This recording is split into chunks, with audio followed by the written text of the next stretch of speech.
All right, folks, welcome back. Sheepdog Smokey here again. And I've been running some stuff on Twitter to build up material for this because, as all of you know, we hear almost daily from CNN, MSNBC, ABC, CBS, all of them, that a new poll supports exactly what the media wants it to support.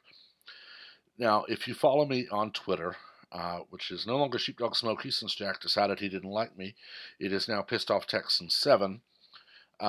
And I'll put a link to that in the description. You'll know that as often as I can, whenever any of them crow about this new poll or that new poll, I ask them to show their demographics and methodology. And I get no response from them, of course, but I've been asked once or twice to tell what that is. And very simply, your demographics is who you polled. Where are they?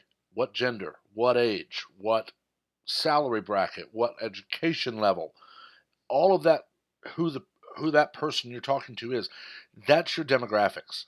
Your methodology is, how did you ask them? Did you mail them, email them, call them?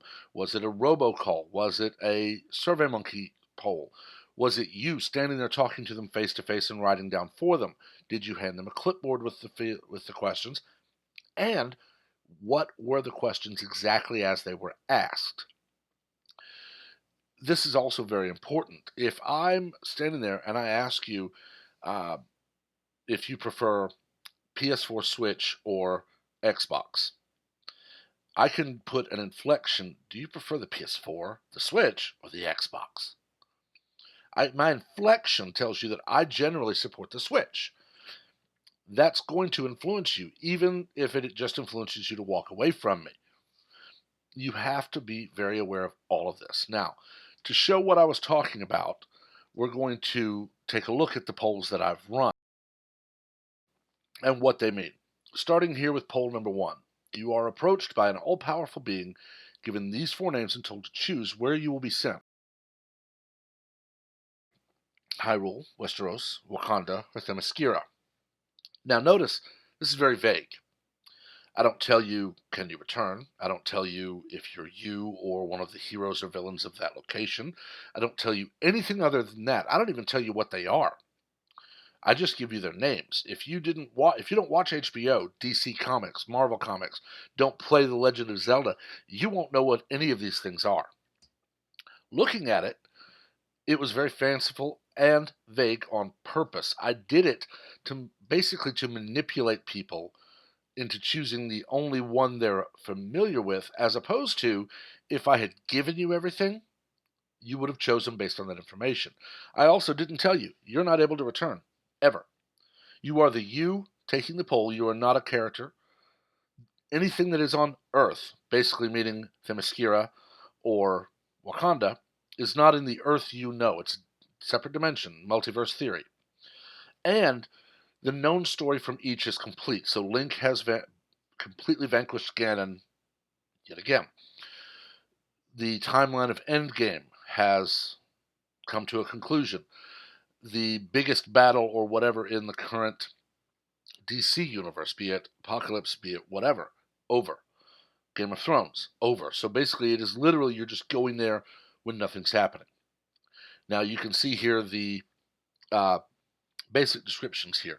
With Hyrule, you basically just have yourself, the Sheikah, the Goron, the um, Rito, and the Gerudo.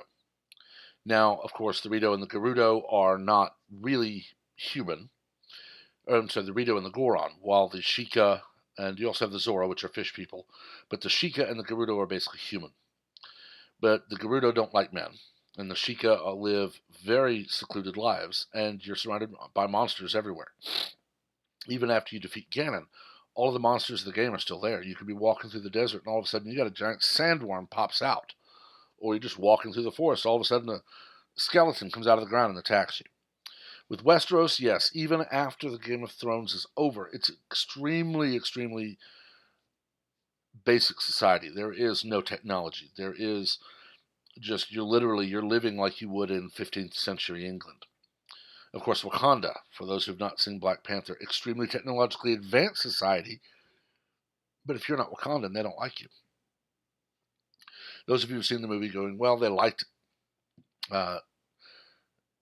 the agent, played by Martin Freeman, but that was only after the events of the movie played out. Then, of course, Themyscira, Wonder Woman in DC. This is the land of the Amazons. They don't like men. Any men that live on Paradise Island live completely separate from the women. Men are basically second-class citizens at best or lower, used solely for procreation when the immortal Amazons decide they want a child. Had I given all of that information, then my poll would have gone very differently. Looking at the next one, this one was, as I will tell you, it is a joke, because there's only one person on here that could have possibly affected anyone taking the poll. Okay, those who are Christians, yes, Satan does have effects on us because we know the story of his fall. And then, of course, Dolores Umbridge, ironically, the one person in the Harry Potter universe hated more than Lord Voldemort. But this was put up as just a joke, and it literally was just a joke. But you can see here how I played on the current political climate, where you get just inundated from both sides, with those who saying Hillary won the popular vote and those rightfully pointing out that that doesn't matter, and those who are all for basically saying she should never be allowed anywhere near politics again because of Benghazi and other things. But it was specifically worded to look like a joke because it was.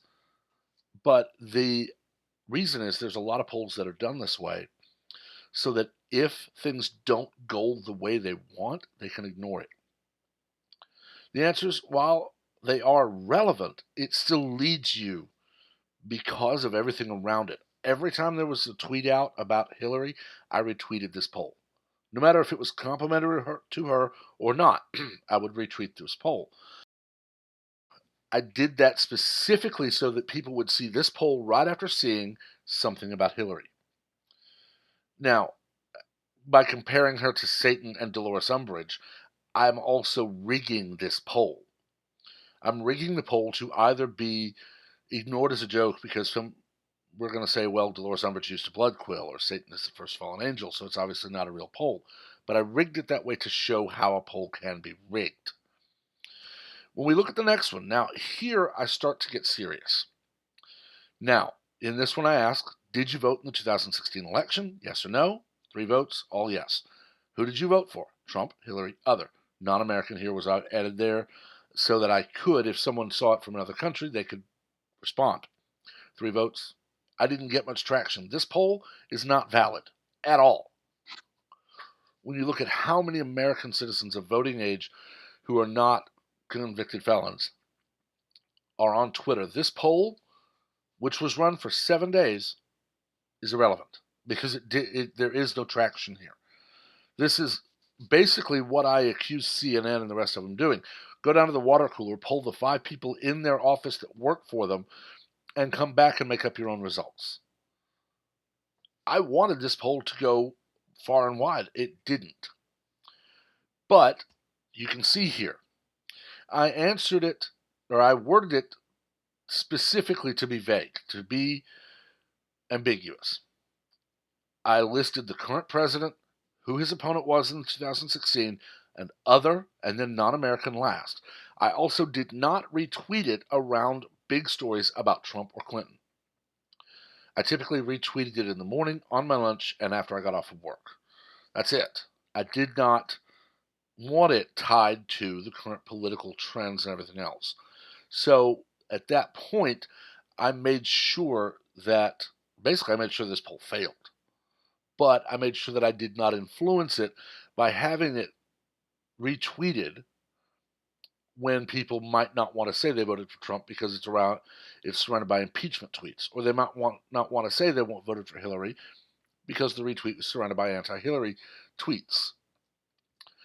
This is the final poll I ran. I set this one specifically up to be neutral.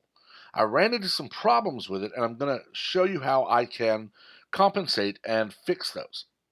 So I asked if you're a registered voter. We had 24 votes with 17% not being a registered voter. That tells me that this did get either international responses or responses from children, most likely, minors.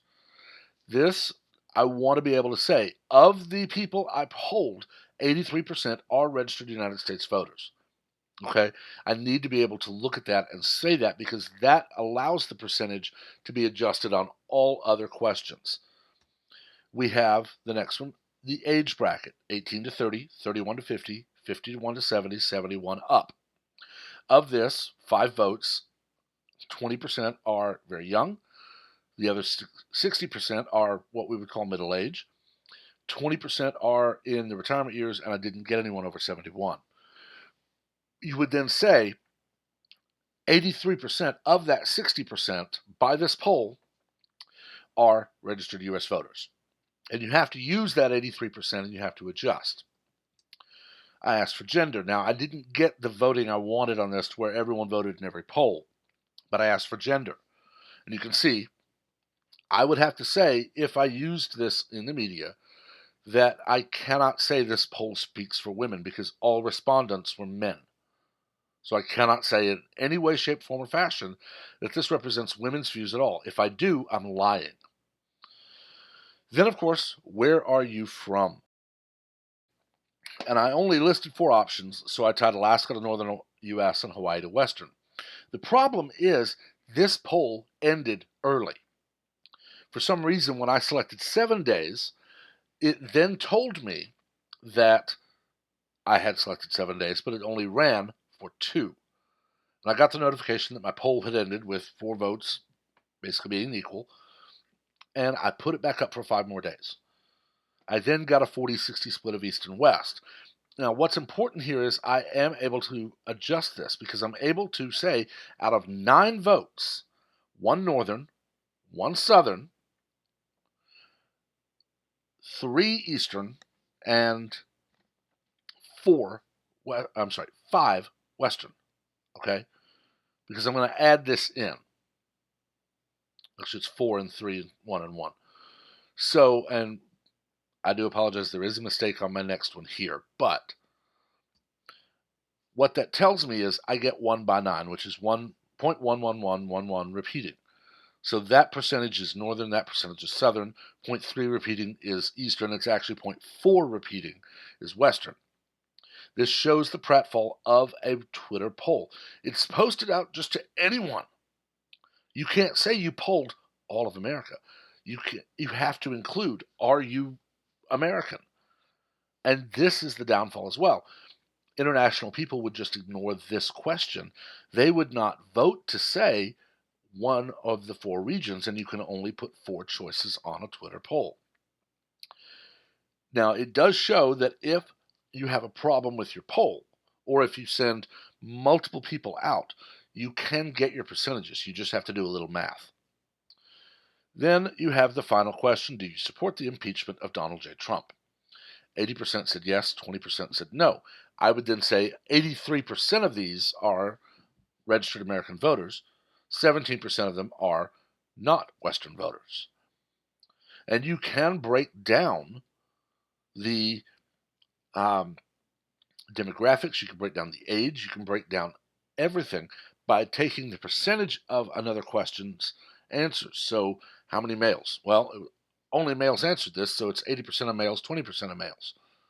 Northern, Western, Southern, Eastern. Take that percentage, time this, and you get a different percentage. You're able to do this.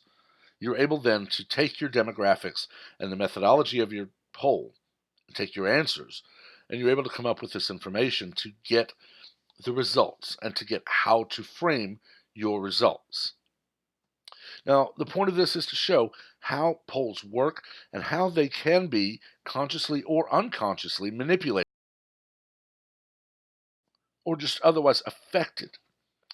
Okay, you need to know what ages did you poll, what genders did you poll, where are they from, what's their salary, education level, faith, race, everything. The methodology, like I said, what questions did you ask? How were they worded? Was it verbally, on paper, electronically? Was it a phone call? Was it a robocall? How long did you run the poll? The question is, why does no one want to give this information? And the answer to that is very simple. If MSNBC or if CNN, if Brian Stelter came out on his show and said this new poll that we ran for 20 minutes in our break room shows that 89% of Americans support impeachment, you'd look at him and say, you're an idiot. It shows that 89% of the people who work for CNN support it, meaning 11% of your own people know you are against it. If you get 11% of the people in the CNN break room against what CNN wants, that tells me that a lot of Americans are against it. You can't do that. You have to be able to say, we ran this poll for 30 days in all 50 states. We ran it at malls and at restaurants and all of these places, and we did it this way. We asked them on paper. We did not read the questions. We handed them the questions. We didn't look at them until we got back. We didn't take their name. You need to make it as vague and as open as you can, or you're ruining your own poll. You see, I had to do this in college. I am a history major with a certification to teach high school social studies, or more specifically, secondary social studies, which unfortunately I can't find a job doing because I'm not also a coach. But I had to do this. I had to run polls. And I had to run different, I was given the poll to run. I was not allowed to go out in 2010 when I was in my senior year and doing this and run a poll saying, if you were voting today, would you vote for Barack Obama or Mitt Romney? I was not allowed to say, do you support the drone strikes? I was not allowed to pick my own topic. I was given the topic. And I was given nothing else. Okay? I had the poll. I had to decide how to run it. I had to decide what additional information I was going to collect. So I went to shopping malls for 6 or 7 hours a day, Saturday and Sunday, my days off from school and work, for 4 weekends. I went to 4 different malls. That way I would get different demographic samples. One was in a very much a middle class area, one was an upper class, one was a very highly trafficked area, one was a different type of traffic. And I polled everybody I could. And I told them that this was classwork for my final semester of college. So they knew it wasn't a media poll. I then had to collate all that information. I had to put down, I chose to ask this extra information, their age, or did they go to school, to college, or did they graduate. I put all my extra stuff in, but I had to do all that basically to prove it's a valid poll. Right now we have the media, and this has been going on for 20 years. The media is working and doing all they can not to just influence, but to control American society. Think back to election night 2000, when at 7 o'clock Eastern Time, they called Florida for Gore. Okay? CNN, all of them, I believe it may have been all but Fox, but it may have been all, called the election for Florida done. But parts of the Panhandle are Central Time Zone. And people said, we turned around. We were on our way to vote. We just got off work. We were on our way to vote. We had an hour to get there. But we didn't go vote because they called it. That told those people, it's over. We've called it. We're not counting anymore. It didn't say that Eastern Time Zone polls are closed and this is the result so far. The Western Time Zone people can still affect it. That told them it's done. Okay, that said, our vote doesn't matter. They're not going to count it. They were wrong, and they tried very hard to make people obey them and make them right, and it didn't work. But that is how polls can destroy the person citing it. The media who called it were pilloried for weeks for doing that by people who brought up, and these were people on both sides from everything I remember, that said, you called it an hour before the polls in the Central Time Zone closed. They tried to argue, no, Florida's Eastern. No, parts of the Panhandle are Central. I live in Texas, where at certain times of the year, El Paso is not the same time zone as me. Okay, I have seen that. I believe it may have changed now, but I don't know. I know there are other states where the time zone is not the same for the whole state. And you have to remember that. You have to remember everything about how you polled, who you polled, what the poll questions were, when you ran it, everything.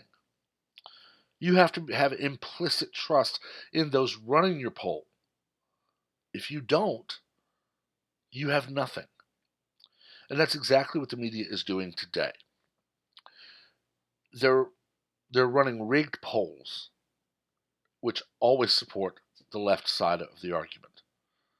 And by doing this, they try to manipulate people and control people into either staying silent because we don't agree or into moving to their side of the argument. When it doesn't work, the people who it didn't work on are attacked as being anti-media, anti-free press. Meanwhile, Brian Stelter spends an entire segment doing a deep dive into spelling errors on Twitter. I am not the best when it comes to composition. I'm not the best when it comes to spelling, grammar, any of it. I do fairly well, but when you get on Twitter, you're limited to 280 characters. And some people misspell on purpose. Others do it like I do for space. But when it's used, and then magically Brian Stelter has a poll that says 90% of Americans agree with me, but he won't say how he ran it, when he ran it, what it was, anything about it, the media is losing the battle for trust. If they would use these steps that I was taught 10 years ago in college, if they would run polls properly and post all the data necessary to support said polls, they would probably not be able to believe the change in media trust. They could say anything they want, that we just don't know how people can think this way, but this is how people think because we asked them. They could still try to, as we are all human, try to push their thoughts and their viewpoints, try to support them. That is the right of every person on the planet, is to make an argument for their side of an issue. But when you rig reporting and you rig polling specifically to support something that is unsupportable, it destroys everything that you have. But I've said enough. I've been going long enough. Let me know what you think. Let me know if you're in college now, or if you have a degree and you were made to do polls. How did your teachers do them? Let me know what you think about anything else I've said. And of course, make sure to like the video, make sure to subscribe. That way you stay up to date with the new content, and it lets me keep doing this. I will tell you, I am not a full-time YouTuber. You can tell by the time gaps between my videos. I do this in my spare time. I have a job. So I'm doing this simply because these are topics I believe in and I know I have an opinion on. And I'm putting my opinions out there. As always, stay civil and stay respectful of other people's right to disagree in the comments. And again, make sure that you like and subscribe so that you can stay up to date. Until next time, everyone have a great day.